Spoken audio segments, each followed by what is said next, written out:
Hello. So I am actually heading to the mall right now, and I am looking for a hat. I'm looking for a hat. I am going out this weekend, and my hair needs to be done, like really bad. Like, oh, my roots is just, it's so bad. But I just feel like when I get my hair done, especially if I'm getting braids, like I kind of overkill and I keep it in much longer than I probably should. But I have somewhere to be this weekend, and I have a solution for that. I'm gonna get a hat. And so for whatever reason, my hats are missing in my house. Like, I don't know if it's just me, but I find that like anytime I'm looking for something for myself, I can't find it. Like, and I'll be honest and say that sometimes I do hide my own stuff from myself unintentionally. But like, I'm looking for one hat in particular, and it has to be with my other hats because I can't find none of my hats, if that makes sense. And so my mind is telling me that they're all someplace together, all in a central location. But because I've tried to look for it twice, we are getting closer and closer to the event date, and so I need to go find a new hat. And I'm really praying that I can find something immediately. I have one store in particular that I am going into, and I'm hoping that I can find a hat. Yeah, I'm hoping that I can find a hat. I feel like I'm kind of piecing my outfit together. I have shoes that I know that I want to wear. I have a potential for my bottoms, and I'm not quite sure on the top, but we'll figure something out. I will also be getting a gift while I'm at the mall, and so again, I can be coming out of alignment with being indecisive, but sometimes it takes me a little bit longer to come to a decision about something, whether I'm looking for an outfit for myself, whether I'm trying to buy something for my kids or a gift for someone else.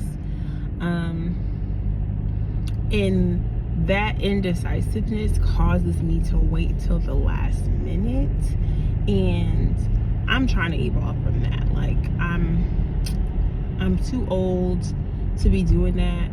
And I was recently having this conversation with my husband because, you know, I am an entrepreneur, but I have had other businesses and projects and things that I've worked on, and just talking about, like, you know, why is it that, you know, that I have this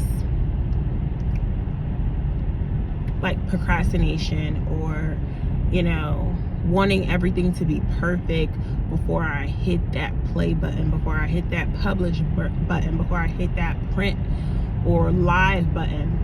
And I really couldn't put my finger on it, because it's not like I grew up in a household where like perfection was expected of me. Like, if anything, I feel like, you know, my parents were very lenient. Like, it was always, you know, put your best foot forward, but definitely do your best.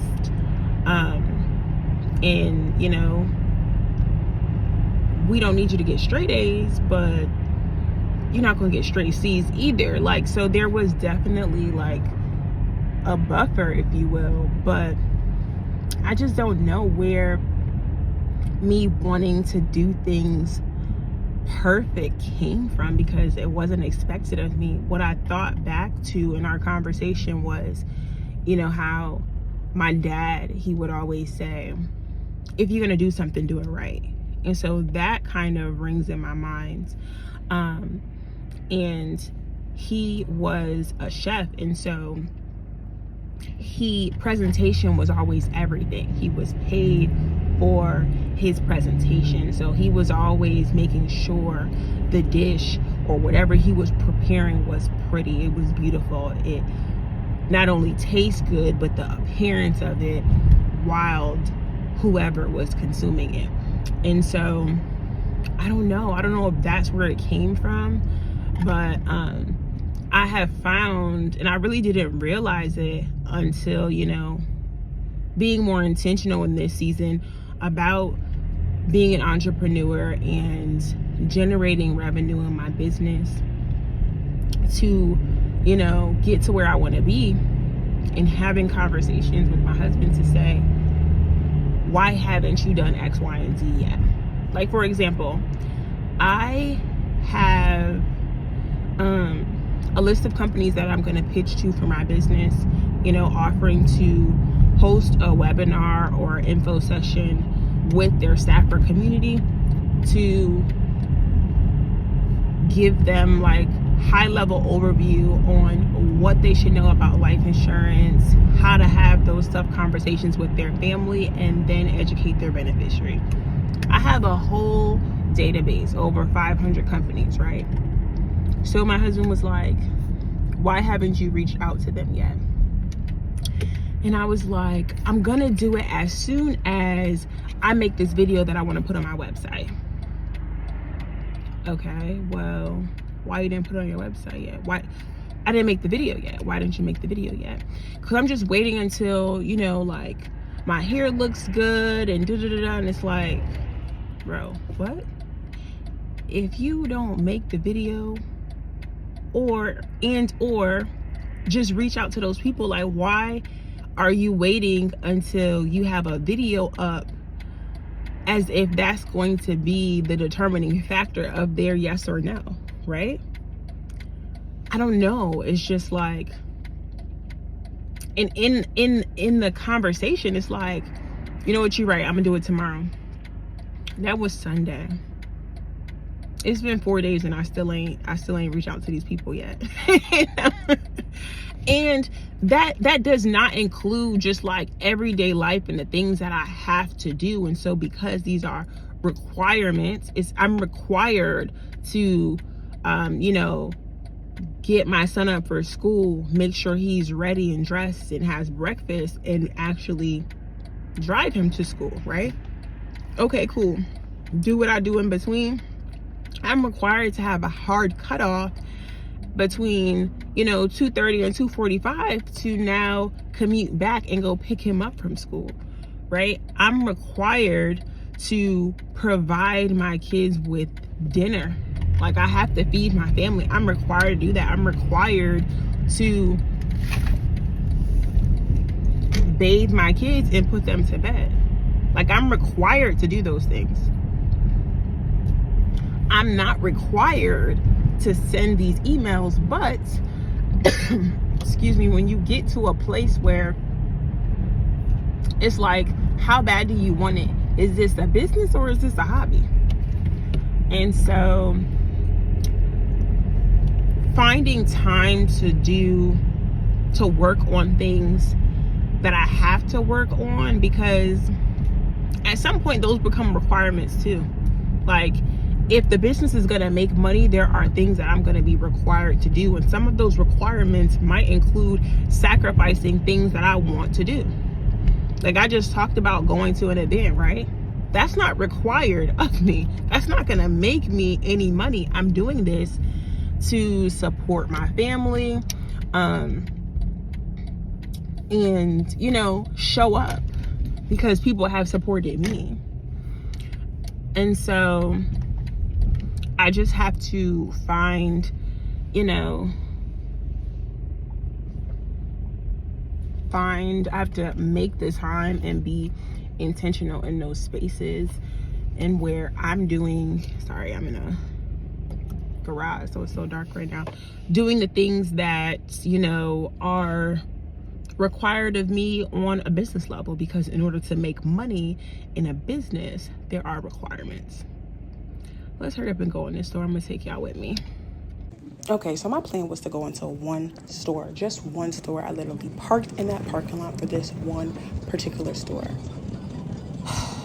I was a little annoyed because I couldn't find what I needed here. So, I mean, look at their options from what you can see. It was very few and far between, very wintry, and that's not the vibe that I was trying to go for. I was looking for a fashion hat. Finally, after the 25th store, I went into, literally after I had walked through the entire mall, went to 25 different stores, I finally found one. And guess where it was at? This store was right next to the first store I went into. So if I had been paying attention, because I've shopped here before, I would have found my hat much earlier, but it's okay. I'm just, happy that I found a hat. I started looking around to see if I wanted to buy a full outfit, looking at some accessories, and I was like, no, girl, get what you need and leave. Okay, so I just left the mall, and I'm excited to say I found a hat. Now, it wasn't what I was actually going for. I was going for like a fashion hat, not necessarily a winter hat. I know we are still in the winter season, but really I just wanted something cute that's gonna go with the outfit that I'm trying to piece together, in something that does not look silly for me to keep on my head an entire event. Like, I kept seeing a lot of the hats with like the puffs at the top. Not what I'm trying to do. But I was looking for like a fashion hat, but after going in 25 different stores, I finally settled on a baseball cap hat, but it's like a soft felt material, so it's still fashionable and it will still look good with my outfit. I still have to decide the top that I'm wearing. I feel like the pieces that I'm thinking of might be a little busy together, and so I'm glad I'm starting now, which is 4 days before. It's kind of early for me, and so I am proud of myself for starting now to put something together and figure out what's gonna look good. I also got my gift there, and yeah, for the most part, I'm almost ready. I want to talk about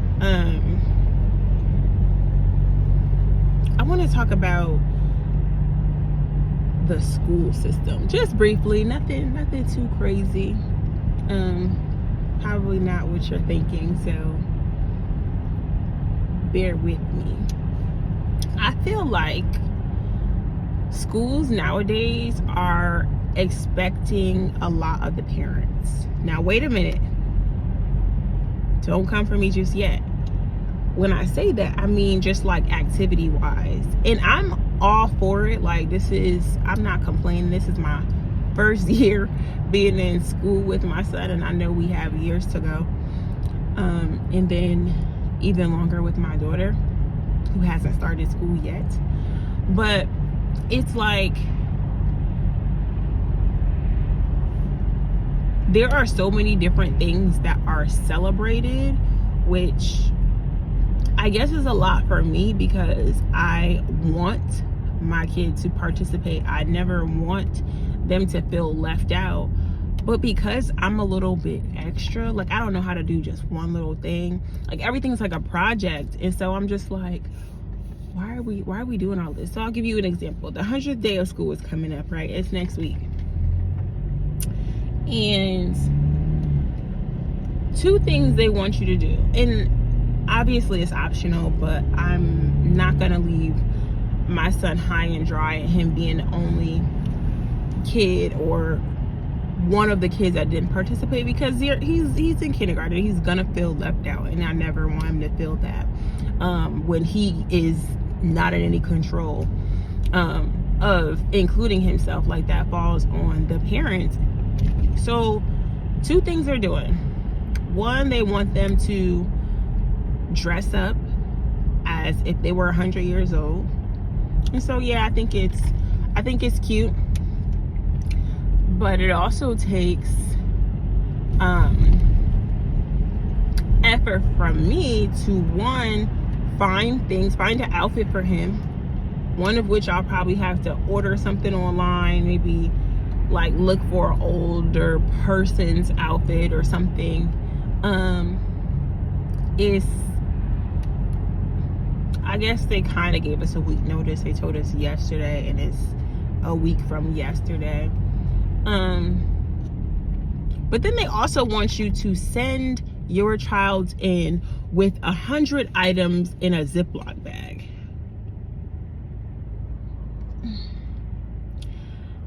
I see that as being a big mess.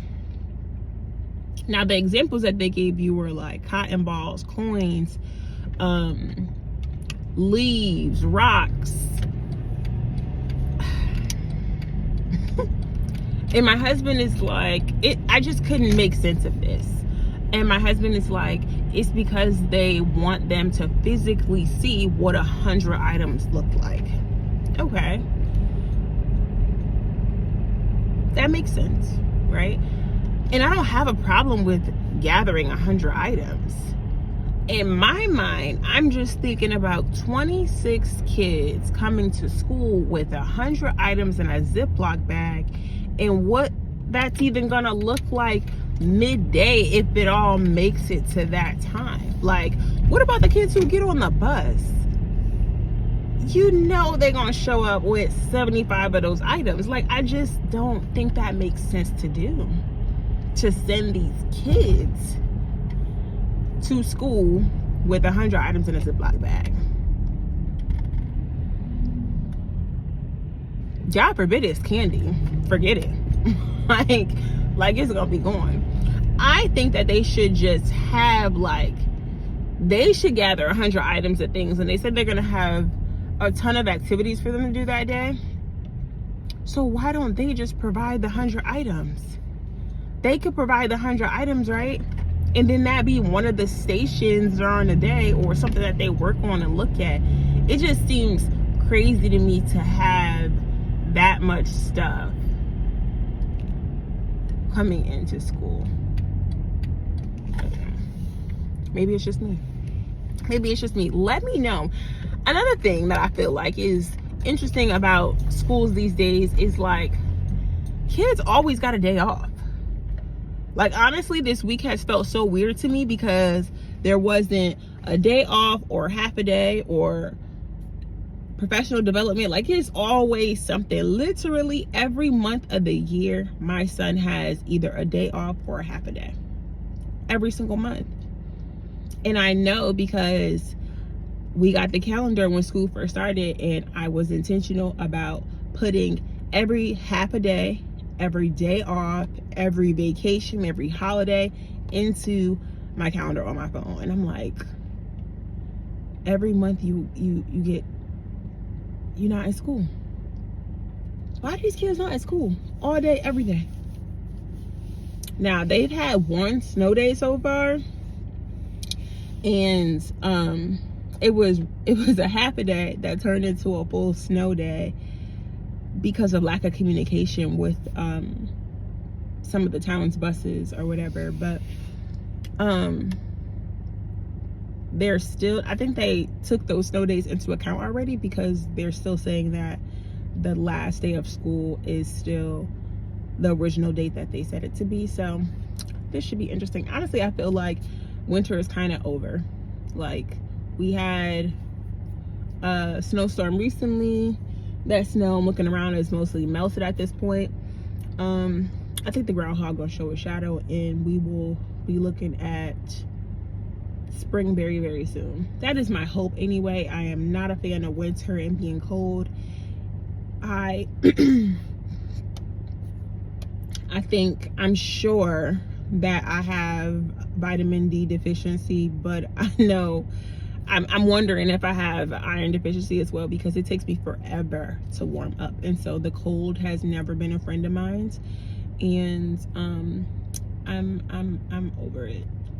Give me every other season. I will take spring, summer or fall, but winter, you could have it. I do not like being cold.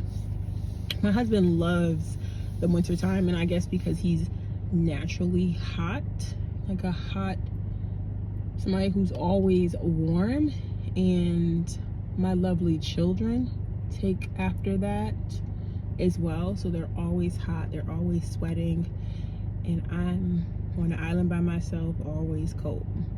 Always. Like, I will have my heat on in my car in the summertime if it's a little chill, because I'm always cold.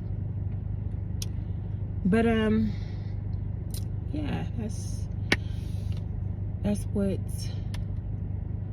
we're chatting about today, about the school and how to dress my son up in an outfit to make him look 100 years old. This should be interesting. I know it's gonna be adorable. I hope they take a ton of pictures, but this is gonna be funny. I'll be sure to share the photo with y'all. But until next time, have an amazing day.